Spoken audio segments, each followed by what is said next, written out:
At dinner, Mom gave my sister a deed to a $700,000 house. Then she handed me a bill, pay her $15,000 debt. I left. Now, 40 missed calls. I am sitting in the dark of my apartment, watching the screen of my phone light up for what feels like the 100th time tonight. The bright white text cuts through the shadows of my living room, displaying a notification that makes my stomach turn. 40 missed calls. 25 from my mother, Valerie, and 15 from my father, Douglas. There are dozens of text messages too, piling up in a desperate, frantic digital mountain, begging me to pick up, begging me to come home, begging me to just talk to them. But I am not going to answer. I am 26 years old, and for the first time in my entire life, I have finally decided to stop being the invisible workhorse of this family. To understand how I got to this point, sitting alone and ignoring 40 frantic calls from the people who raised me, you have to understand the trap I was born into. The trap of family first. For 8 long years, I functioned as the unpaid bookkeeper, the personal assistant, the crisis manager, and the emotional punching bag for my father's real estate management company. Douglas ran a business that was constantly teetering on the edge of disaster, and I was the duct tape holding it together. It started when I was 18. I had just graduated high school and was accepted into a fantastic out-of-state university with a partial scholarship. I was ready to leave, ready to build a life. But the summer before I was supposed to move, Douglas's business hit a major wall. He fired his accountant because he couldn't afford to pay him, and suddenly, the tax deadlines were looming. Valerie came into my room one night, her eyes red and puffy, tears streaming down her face. She sat on the edge of my bed and played the ultimate guilt trip. She told me that if I left for college, the business would collapse. We would lose our home. We would be on the street.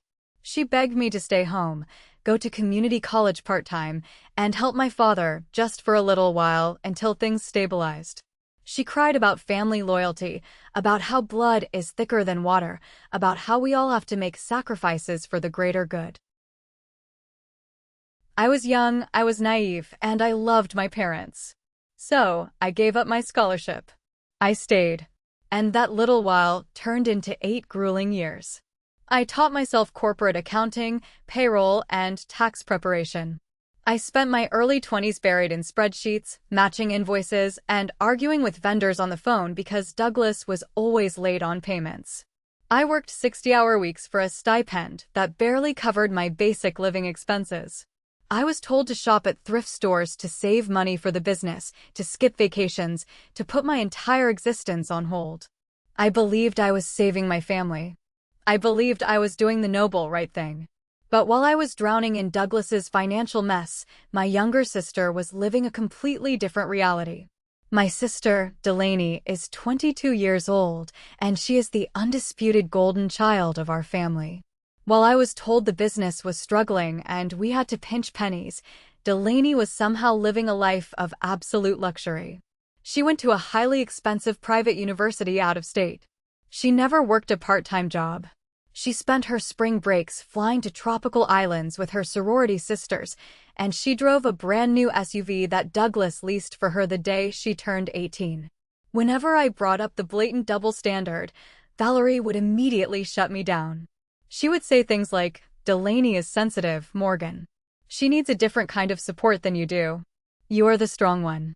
You are the capable one." It was the most toxic compliment imaginable. Being the strong one was just their code word for being the one they could exploit without consequence. The boiling point started building a few weeks before Delaney's college graduation. She had returned home, dragging 4 massive suitcases filled with designer clothes, high-end makeup, and expensive shoes. The entire house shifted its gravity to revolve around her. Valerie spent days planning a lavish graduation dinner, ordering expensive catering, and talking endlessly about how proud she was of Delaney's hard work. Meanwhile, I was exhausted. I had just pulled 3 all-nighters in a row to fix a massive payroll error Douglas had made because he refused to use the automated software I set up for him. A few days before the dinner, I was sitting at the dining room table, surrounded by piles of receipts and bank statements, doing the monthly reconciliation for the business. The numbers were not making sense. There were massive cash flow issues. Vendor bills were 60 days past due, and the operating account was alarmingly low. When Douglas walked into the room, I pointed at the screen. I told him we were bleeding money and asked where the cash reserves had gone. Instead of answering me, his face turned red. He slammed his hand on the table and yelled at me, telling me to stop acting like I own the place, to just manage the spreadsheets, and to stop questioning his authority as the boss and the father. I swallowed the lump in my throat, packed up my laptop, and went to my room. I told myself it was just business stress. I had no idea how deep the lies actually went. The night of Delaney's graduation dinner is a memory burned so deeply into my brain that I can still smell the expensive roasted lamb Valerie ordered from the high-end catering company. The dining room was decorated with banners and balloons. Douglas had cracked open a bottle of vintage champagne. Everyone was laughing, the glasses were clinking, and the atmosphere was thick with celebration. I sat quietly at the end of the table, wearing a simple black dress I had bought on clearance 3 years ago, trying to force a smile. I was physically drained, my eyes burning from staring at ledgers all week. Halfway through the meal, Valerie stood up. She tapped her glass with a spoon to get our attention. Her eyes were shining with tears of joy as she looked at Delaney. She gave a long, emotional speech about how proud she was, about how Delaney was stepping into the real world, and how she and Douglas wanted to make sure she started her adult life with the best possible foundation. Then, Valerie reached under her chair and pulled out a thick, dark blue velvet folder. She walked over and handed it to Delaney. Delaney opened the folder, her eyes scanning the heavy parchment paper inside. Suddenly, she screamed. A high-pitched, ear-piercing scream of pure excitement. She jumped up, knocked her chair backward, and threw her arms around Douglas's neck. "Oh my God. You bought it. You actually bought it," she squealed. I looked over at the open folder on the table. It was a property deed. My parents, the same people who told me to buy thrift store shoes to save the family business, had just purchased a gorgeous, fully renovated townhouse for my sister. The purchase price listed on the top page was clearly visible. $700,000. Paid in full. My brain short-circuited. $700,000. Where did that come from? The company accounts were practically overdrawn. Douglas had been dodging calls from the roofing contractors for weeks. My hands started to go numb. As Delaney danced around the room with the deed, Valerie walked back to her seat. But before she sat down, she turned her attention to me. The warm, loving smile vanished from her face, replaced by a cold, businesslike expression. She reached into her purse and pulled out a thick white envelope. She tossed it onto the table, sliding it exactly in front of my plate. "What is this?" I asked, my voice barely above a whisper. Valerie looked me dead in the eye. "Those are Delaney's credit card statements. She racked up quite a bit of debt during her senior year. Clothes, trips, dining out. It totals about $15,000. I stared at the envelope, confused. "Okay, why are you giving this to me?" Douglas took a sip of his champagne, not even looking at me. Valerie crossed her arms. "Delaney has a house now, Morgan. She needs a clean slate to start her new life. She can't be burdened with high-interest debt while she looks for a job. You have a steady income from the company. You will take over her $15,000 credit card debt. You can just set up a monthly payment plan from your salary. It won't be that hard for you." The dining room went dead silent, except for the sound of Delaney humming happily as she inspected her new house deed. I looked at my mother. Then I looked at my father. They weren't asking me. They were telling me. They genuinely believed that after handing my sister a $700,000 house, it was perfectly acceptable to hand me a $15,000 bill to clean up her messes. I didn't scream. I didn't cry. I didn't flip the table or throw the champagne in their faces, even though every single nerve ending in my body was screaming at me to do exactly that. The betrayal was so heavy, so absolute, that it literally knocked the wind out of my lungs.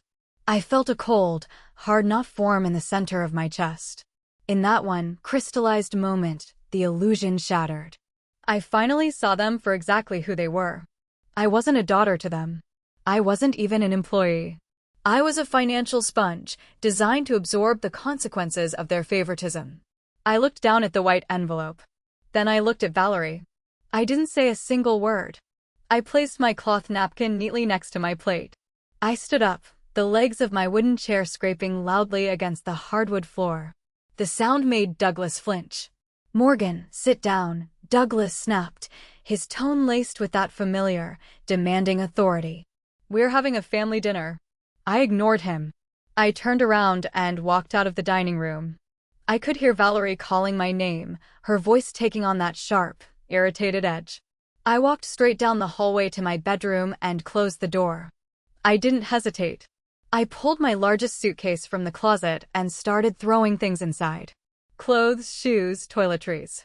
I grabbed my laptop, my chargers, and, most importantly, the 2 external hard drives that contained every single piece of financial data, backup, and ledger for the family business. If I was leaving, I was taking my work with me. 10 minutes later, I walked back out into the hallway, pulling my suitcase behind me. Douglas was standing at the bottom of the stairs, his face red with anger. "Where do you think you are going?" he demanded, stepping into my path. "You're acting like a spoiled brat. We do everything for you." I looked right through him. I didn't offer an explanation. I didn't engage in an argument because arguing requires a baseline level of mutual respect, and there was none left in this house. I stepped around him, walked out the front door, and locked it behind me. I threw my bags into the trunk of my 10-year-old sedan, got into the driver's seat, and started the engine. The drive from our quiet suburb to downtown Chicago takes about 45 minutes. That night, the highways were empty, the streetlights blurring into long yellow streaks against the dark windshield. The silence in the car was deafening. My phone started vibrating in the cup holder almost immediately. Calls from Valerie. Texts from Delaney calling me dramatic. I didn't look at them. I just gripped the steering wheel until my knuckles turned white, tears of pure, unadulterated anger streaming down my face. I drove straight to the apartment of my best friend, Chelsea. When I knocked on her door at 1 o'clock in the morning, holding my suitcase and shaking like a leaf, she didn't ask questions. She just pulled me inside, locked the door, and pointed to the guest bedroom. I woke up the next morning on Chelsea's guest bed, my eyes swollen, my head throbbing. Sunlight was streaming through the blinds, casting sharp lines across the blanket. My phone was sitting on the nightstand, completely silent. I had put it on Do Not Disturb the night before, a small act of rebellion that felt incredibly powerful. I tapped the screen. The notifications flooded in. There were furious messages from Valerie demanding I come back and clean up the kitchen. There were aggressive voicemails from Douglas telling me I was fired, followed an hour later by a voicemail demanding I log in remotely to process a vendor payment. They still thought this was a tantrum. They thought I would crawl back by noon. I threw the phone face down on the mattress. Chelsea walked into the room holding 2 mugs of black coffee. She handed me one and sat at the foot of the bed. I spent the next hour telling her everything. The $700,000 deed. The $15,000 debt. The 8 years of unpaid labor. Chelsea was furious. She wanted to drive back to the suburbs and set their lawn on fire. But while she was ranting, my accounting brain kicked into high gear. The math was fundamentally broken. I knew the company's books intimately. Douglas simply did not have $700,000 in cash lying around to buy a house outright. Banks don't hand out mortgages of that size to men with his credit score and a struggling business. The money had to come from somewhere else. I opened my laptop, connected my external hard drive, and went to work. I sat cross-legged on the bed, sipping cold coffee, and initiated a full-scale digital audit of my own family. I bypassed the standard operating accounts and dug deep into the archived financial portals. I spent 3 hours cross-referencing tax returns, bank statements, and wire transfer histories. Then I found it. Deep in the corporate structure, Douglas had registered 3 dummy, limited liability companies. They were shell corporations, completely inactive, existing only on paper.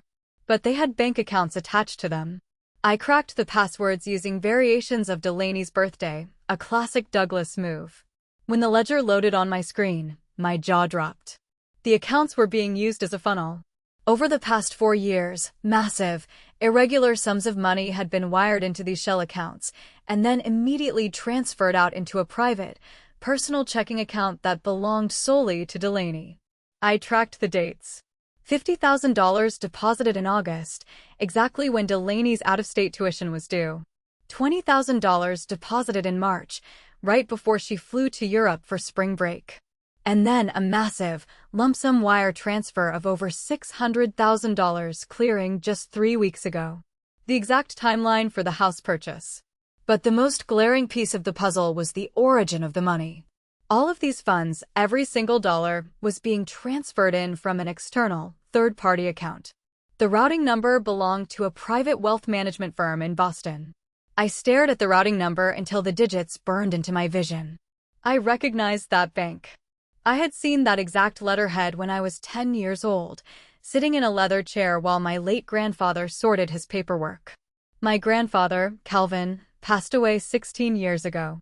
He was my father's dad, a tough, pragmatic man who built a successful logistics company from the ground up. He loved me. He used to call me his little bulldog because I was stubborn and never backed down from a challenge. When he died, I was told he left everything to Douglas to manage for the family. I never questioned it. Why would a 10-year-old question a will? I pulled up a search engine and typed in the routing number, matching it to the specific branch of the wealth management firm. Then I searched my own memory archives, digging through old digitized tax files I had scanned years ago when I first took over Douglas's mess. I found an old 1099 tax form. The financial advisor listed on the document was a man named Miles. My hands were shaking as I dialed the phone number listed for the firm. I expected to get a receptionist, to be told he had retired, to hit a dead end. Instead, after 3 rings, a calm, professional voice answered the line. "This is Miles speaking," the man said. I cleared my throat, trying to keep my voice steady. "Hello. My name is Morgan. I am the granddaughter of Calvin. I know it has been many years, but I desperately need to ask you about some financial accounts tied to his estate." There was a long, heavy pause on the other end of the line. When Miles finally spoke, his voice had lost its corporate polish. He sounded shocked and incredibly sad. "Morgan, I have been wondering if you would ever call me. I have been hoping you would." "Hoping?" I asked, my heart hammering against my ribs. "Why?" Because Miles sighed deeply. "When your grandfather Calvin passed away 16 years ago, he did not leave everything to your father. Calvin was a very perceptive man. He knew Douglas favored Delaney. He saw it happening even when you were just a little girl. So, Calvin bypassed Douglas entirely for a portion of his estate. He set up a private trust fund. It was explicitly, legally designated for you, Morgan. It was valued at $200,000, meant to pay for your education, your first home, and your future. Douglas was merely named as the legal trustee to manage the investments until you came of age." I stopped breathing. The room started to spin. $200,000. My grandfather had left me $200,000 to protect me, to give me a head start, to make sure I wasn't trapped. And Douglas was the trustee. "Miles," I whispered, tears spilling over my eyelashes and hitting the keyboard of my laptop. "Where's the money now?" "That is why I hoped you would call," Miles replied gently. "Starting 4 years ago, your father began submitting formal authorization requests to liquidate the trust. As the trustee, he had the legal authority to do so, claiming the funds were being used for your medical expenses and educational needs. I legally could not stop him. Over the last 4 years, Douglas drained the entire $200,000. The trust is empty, Morgan. It's all gone. If you're enjoying this story so far, please take a second to hit the like button and subscribe to the channel. Also, drop a comment down below with the name of the city you are watching from. Every single comment helps push this video to more people, and I love seeing where you all are from. Thank you so much. Now let's get back to the drama. I sat on the edge of the guest bed, the phone pressed tightly to my ear, listening to the silence on the line after Miles dropped the bombshell. My own father had systematically, deliberately stolen $200,000 from me. The money my grandfather set aside to ensure I had a future was gone, liquidated and funneled through dummy corporations to buy designer bags, European vacations, and a townhouse for Delaney. The betrayal was so profound, so sickeningly deep, that the tears stopped falling. The overwhelming sorrow I had felt during the midnight drive evaporated, replaced by a cold, razor-sharp clarity. I was no longer sad. I was dangerous. "Miles," I said, my voice dropping an octave, losing all of its tremor. "I need proof. I need every single document, every withdrawal request, every forged signature, and every bank statement associated with that trust fund. Can you send it to me?" "I can," Miles confirmed. "I will compile the entire dossier and send it to your email via a secure server within the hour. I also have a digitized copy of a handwritten letter your grandfather Calvin left in his file, specifically addressed to you. I will include that as well." I thanked him and hung up. I walked out to the living room where Chelsea was eating cereal on the couch. I stood in front of her, my posture straight, my eyes locked onto the wall behind her. I told her everything Miles had just said. I told her about the trust fund, the theft, and the ultimate reason why Douglas was so desperate to keep me trapped as his unpaid, uneducated bookkeeper. If I stayed broke, dependent, and busy working for him, I would never have the resources or the time to ask questions about my own financial background. He didn't just steal my money, he actively tried to sabotage my entire life to cover his tracks. Chelsea dropped her spoon into her bowl. "Oh my God," she whispered. "Morgan, this isn't just family drama anymore. This is a massive federal crime. This is wire fraud, embezzlement, and a massive breach of fiduciary duty." "I know," I replied, feeling a grim smile tugging at the corner of my mouth. "And they picked the wrong daughter to mess with. They forgot that I am the one who knows how to read a ledger." An hour later, my laptop pinged. The secure file from Miles had arrived. I downloaded it and opened the first document. It was a scan of yellowed, lined paper. Grandpa Calvin's handwriting. I read the words on the screen, feeling a ghost of his presence in the room. "To my bulldog, Morgan. The world is tough, and I fear your father will not give you the fair shake you deserve. Use this money to build your fortress. Do not let anyone tell you that your worth is tied to how much you sacrifice for them. Stand tall. Build your life. I believe in you." I reached up and wiped a single tear from my cheek. Then, I closed the letter and opened the bank statements. I spent the next 6 hours doing what I do best. I built a bulletproof financial timeline.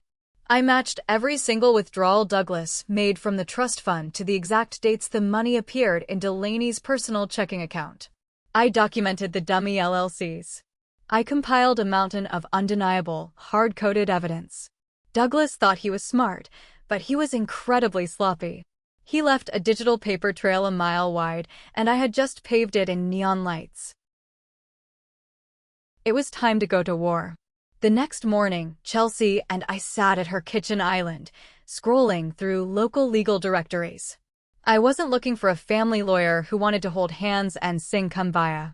I wanted a shark. I needed someone who specialized in estate litigation and corporate fraud, someone who wouldn't flinch when my father tried to use his booming voice to intimidate the room. After a few hours of digging, Chelsea found him. Donovan. His online reviews described him as a ruthless, sharp-dressed bulldog in the courtroom who had built a career on holding corrupt fiduciaries accountable. I called his office, explained the situation regarding the $200,000 trust, and mentioned the dummy corporations. His paralegal booked me for an emergency consultation that same afternoon. Donovan's office was on the 20th floor of a sleek glass building downtown. The waiting room smelled like expensive leather and fresh espresso. When I walked into his private office, Donovan was sitting behind a massive oak desk, reviewing the digital file I had emailed ahead of time. He was a man in his late 40s, with a perfectly tailored suit and eyes that looked right through you. I sat down and spent the next hour laying out the entire timeline. I showed him the bank statements, the routing numbers, and Grandpa Calvin's handwritten letter. I explained how Douglas had used my unpaid labor to run his failing real estate business, while simultaneously siphoning my inheritance to fund my sister Delaney's luxury lifestyle. Donovan listened without interrupting. When I finally finished, he leaned back in his chair and folded his hands. He didn't offer me fake sympathy. He offered me a strategy. He explained that what my father did was a textbook, undeniable breach of fiduciary duty, compounded by systemic financial fraud. As the trustee, Douglas had a strict legal obligation to manage the $200,000 for my sole benefit. By redirecting those funds to Delaney and using shell corporations to hide the paper trail, he had broken multiple federal and state laws. Donovan laid out the plan. We were going to file a massive lawsuit in civil court. We wouldn't just sue for the missing $200,000. We were going to demand a full forensic accounting of his business, and we were going to seek statutory damages, interest accrued over the last 4 years, and complete coverage of all my legal fees. But Donovan also gave me a stern warning.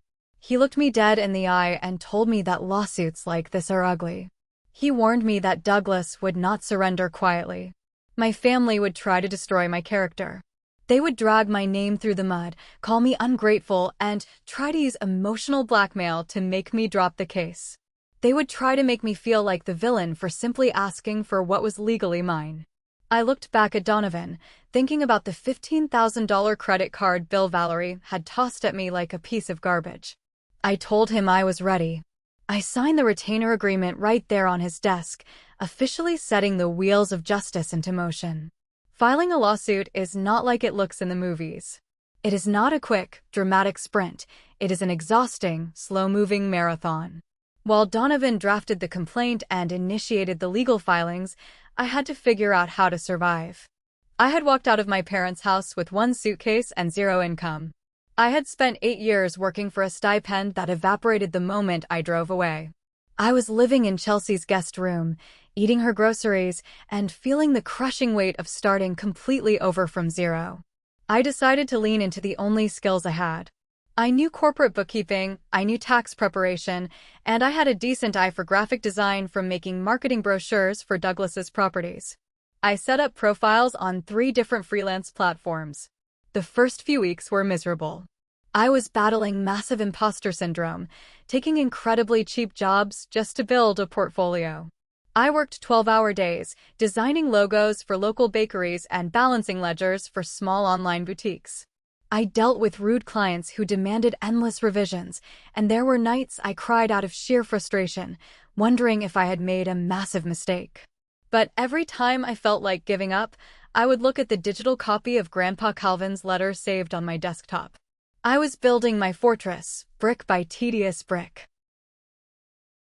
Meanwhile, the lawsuit was officially served. A process server handed Douglas a massive stack of legal documents right in the middle of his office. That was the day my phone practically melted. The silent treatment from my family ended, replaced by an absolute bombardment of rage. They had finally realized this was not a tantrum. I was coming for their throats. I received a series of voicemails that I immediately forwarded to Donovan. Valerie left a sobbing, hysterical message, accusing me of tearing the family apart over a misunderstanding and begging me to come home so we could work it out privately. But the voicemail from Douglas was different. His voice was shaking with fury. He called me a traitor. He told me I was an ungrateful, spiteful little girl who was trying to ruin his life after everything he had done to put a roof over my head. He explicitly threatened me, saying that if I didn't drop the lawsuit, he would make sure I never worked in this state again, and that he would countersue me for all the room and board I owed him from the last 8 years. I listened to his threats, feeling a cold detachment. I didn't reply. I saved the audio file, backed it up to 3 different locations, and permanently blocked their numbers. Let him scream into the void. For months into the legal process, the court ordered a mandatory mediation session. It is a standard procedure designed to force both parties into a room with a neutral mediator to see if a settlement can be reached before wasting a judge's time in a full trial. I dreaded it. It meant I had to sit in the same room as the people who had betrayed me, breathing the same air, looking into their faces for the first time since the night of the graduation dinner. The mediation took place in a large, sterile conference room at a neutral law firm downtown. I arrived early with Donovan, wearing a sharp blazer and a completely blank expression. 10 minutes later, the door opened, and they walked in. Douglas looked older, the stress carving deep lines into his forehead. Valerie looked exhausted, her eyes starting nervously around the room. Delaney trailed behind them, looking incredibly annoyed, tapping aggressively on her phone screen as if this entire legal proceeding was just a massive inconvenience to her social calendar. As soon as they sat down across the massive mahogany table, the manipulation began. Valerie immediately started crying, reaching across the table as if to hold my hand. I pulled my arms back, crossing them tightly over my chest. She sobbed about how much she missed me, how empty the house felt, and how we needed to remember that we were family.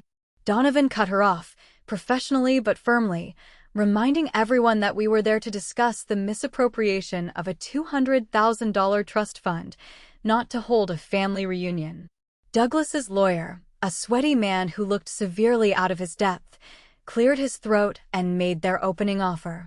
He spun a ridiculous narrative, claiming that the trust fund money was legally and properly used to support the overall household expenses during tough economic times, which theoretically benefited me as well. He claimed Douglas made a few administrative errors but had no malicious intent. Then, Douglas leaned forward, adopting his classic, arrogant posture. He offered to settle the entire matter right then and there for a single payment of $10,000. $10,000. He had stolen $200,000, bought my sister a $700,000 house, tried to stick me with a $15,000 credit card bill, and now he was offering me $10,000 to make it all go away. I looked at Douglas. I didn't yell. I didn't cry. I just let out a short, dry laugh. I looked at the mediator, then at Donovan, and finally back at my father. I told him that $10,000 wouldn't even cover the punitive damages for the emotional distress he caused, let alone the principal amount he stole. I told him we were done talking. Donovan packed up his briefcase, stood up, and we walked out of the conference room without another word, leaving them sitting in stunned silence. We were going to trial. The failed mediation triggered the formal discovery phase, and this was where my 8 years of unpaid labor finally became my greatest weapon. Douglas's legal team tried to play dirty. They tried to stall the process by burying Donovan in mountains of irrelevant paperwork. They sent over thousands of pages of redacted bank statements, useless tax filings from a decade ago, and heavily edited email chains, hoping we would get lost in the noise and run out of money fighting them. They fundamentally underestimated who they were dealing with. I knew Douglas's filing system better than he did. I knew exactly which hard drives held the real ledgers. I sat in Donovan's office for 3 days straight, highlighting exactly which documents they were hiding. I directed Donovan to issue targeted subpoenas for the 3 specific dummy corporations I had uncovered during my midnight audit. I gave him the exact dates of the massive wire transfers that funded Delaney's new house. When those subpoenas hit Douglas's desk, sheer panic set in. He realized he was entirely cornered. The paper trail was absolute, and he could no longer hide behind fake LLCs. In a desperate, highly illegal move, Douglas tried to protect his remaining assets. He attempted to quickly transfer the deed of the $700,000 house entirely into Delaney's name, removing himself as a co-signer, hoping to shield the property from a potential court judgment. But Donovan was watching his every move like a hawk. The moment the title transfer was initiated, Donovan filed an emergency injunction with the court. The judge immediately froze all of Douglas's financial accounts, his business assets, and the property deed itself. Because Delaney's personal checking accounts and credit cards were directly tied to Douglas's frozen banking profile, her access to money was instantly cut off. The fallout was spectacular. Though I had blocked them, Chelsea still had her social media accounts active, and she gleefully showed me Delaney's frantic public posts. Delaney was having a complete meltdown online, complaining that her credit cards were suddenly declining at high-end restaurants and that she couldn't pay her personal trainer. She left several panicked voicemails on Chelsea's phone, screaming at me through the speaker, demanding to know why her life was being ruined over some stupid old money. She still didn't get it. She never would. But that wasn't my problem anymore. The board was set, the assets were frozen, and Douglas had nowhere left to run. The day of the civil trial arrived like a dark storm cloud finally breaking. The courtroom in downtown Chicago was cold, echoing with the sound of shuffling papers and the heavy wooden doors swinging open. I sat at the plaintiff's table next to Donovan, my hands folded neatly in my lap. I wore a sharp navy suit I had bought with my first major freelance paycheck. Across the aisle, my family sat huddled together. Douglas looked pale, his usual arrogance entirely deflated. Valerie was nervously twisting a tissue in her hands. Delaney wasn't even there. She had refused to show up, claiming the stress was bad for her mental health. The trial was a systematic, clinical dismantling of my father's lies. Donovan was a maestro. When he called Douglas to the stand, he didn't raise his voice. He just methodically laid out the timeline. He presented the original trust documents signed by Grandpa Calvin. He projected the bank statements from the dummy corporations onto a large screen for the judge to see. He walked Douglas through every single unauthorized withdrawal, forcing him to publicly admit that he had moved money from my trust fund directly into an account used to purchase Delaney's $700,000 house. Douglas's lawyer tried to object, tried to spin the narrative that Douglas was just a confused businessman trying to keep his family afloat during hard times. But then Donovan played the audio recording. The voicemail Douglas had left me months ago echoed through the silent courtroom. The judge listened to my father screaming at me, calling me an ungrateful brat, threatening to ruin my life and countersue me if I didn't drop the case. The malice in his voice was undeniable. It destroyed any illusion that he was a well-meaning patriarch who had made a simple accounting error. He was a bully who had been caught. The judge, a stern woman with decades of experience dealing with estate fraud, did not need to deliberate for long. She looked down at Douglas with absolute disgust. When she delivered her ruling, her voice was like a hammer hitting an anvil. She found Douglas fully liable for a severe breach of fiduciary duty, fraud, and misappropriation of funds. She ordered him to repay the entire $200,000 principal immediately. But she didn't stop there. Because of his malicious intent and his attempt to hide assets during discovery, she slapped him with an additional $50,000 in punitive damages. Furthermore, Douglas was ordered to pay every single cent of my legal fees, which amounted to tens of thousands of dollars. Douglas slumped back in his chair, his face completely drained of color. Valerie gasped and covered her mouth, her tears finally genuine, born from the realization of their absolute financial ruin. The gavel banged. It was over. I stood up, shook Donovan's hand, and walked down the center aisle of the courtroom. Valerie reached out to grab my arm as I passed, whispering my name, begging me to wait. I didn't even break my stride. I walked out through the heavy wooden doors, stepped out into the bright Chicago sunlight, and took my first real breath in 8 years. 6 months after the gavel fell, my life looked entirely different. The court had forcefully executed the judgment against Douglas. They liquidated his remaining business assets, seized the cash reserves he had been hoarding, and forced a massive payout. On a random Tuesday morning, I woke up, checked my banking app, and saw the massive deposit clear. The $200,000 principal, plus the $50,000 in damages, sat securely under my name. It wasn't lottery money, but it was justice. It was Grandpa Calvin's promise, finally fulfilled. But I didn't stop working. The lawsuit had lit a fire under me.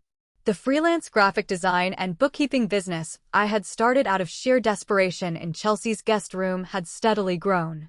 I had built a solid portfolio, learned how to market myself, and completely shed the imposter syndrome that used to paralyze me.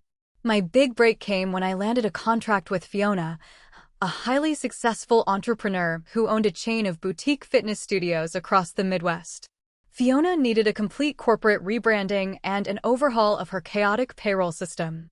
Because of my unique background in both design and corporate accounting, I was the perfect fit. She hired me on a massive retainer, and we quickly transitioned from a client-vendor relationship to a genuine professional friendship. With the steady income from Fiona's contract and the recovered trust fund safely invested, I finally moved out of Chelsea's apartment. I bought my own place, a gorgeous, modern loft in a quiet neighborhood with massive windows overlooking the city's skyline. I painted the walls, bought furniture that wasn't from a thrift store, and set up a beautiful home office. Every morning, I woke up, brewed my own coffee, and sat at my desk, looking out over the city.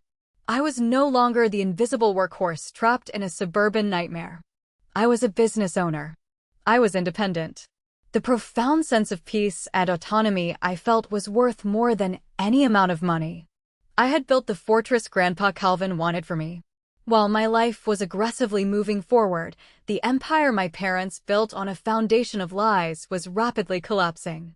I didn't actively seek out information about them, but in a world connected by social media and mutual acquaintances, the news eventually filtered back to me.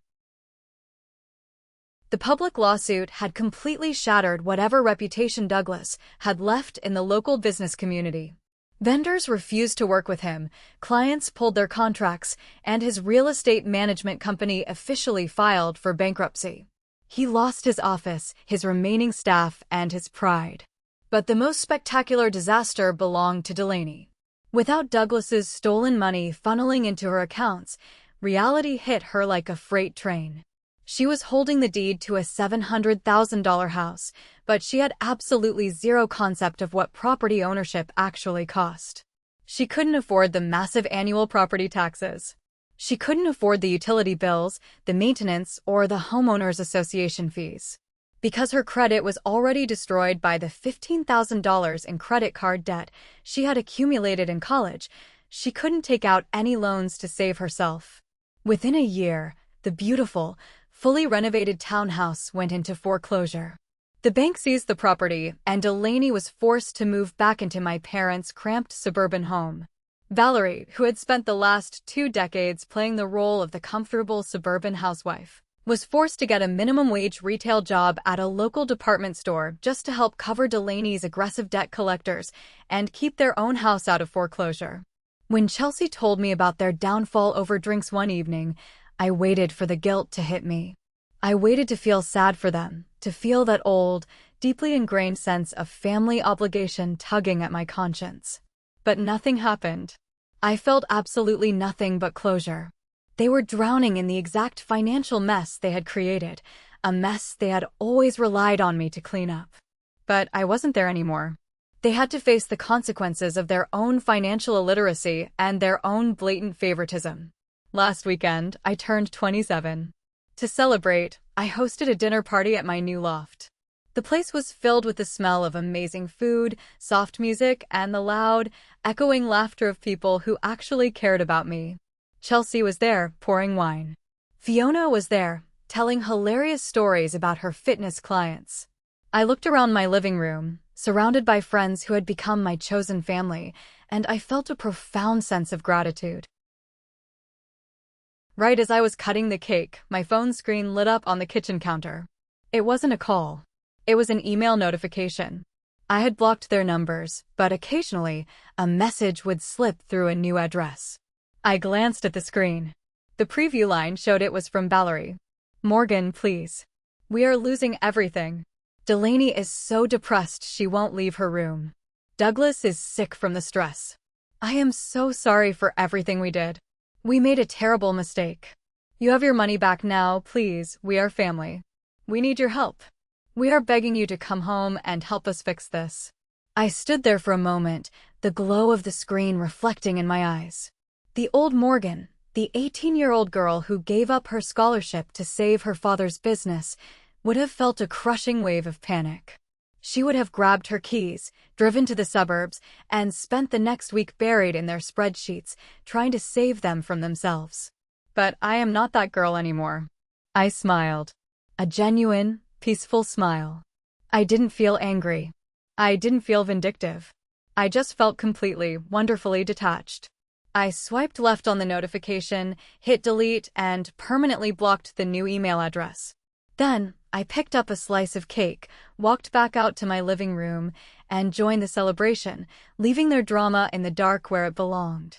They say blood is thicker than water, but Grandpa Calvin's letter taught me that loyalty shouldn't come with a price tag. I walked away, took back my future, and left them to drown in the massive debt they created. But society often judges the daughter who turns her back on her parents, no matter what they did. So, tell me, am I the bad guy here, or should I have accepted their apologies when they finally lost everything? Thank you for watching. If you haven't subscribed yet, please hit that subscribe button and turn on the notification bell so you never miss out on our daily drama stories. See you in the next one.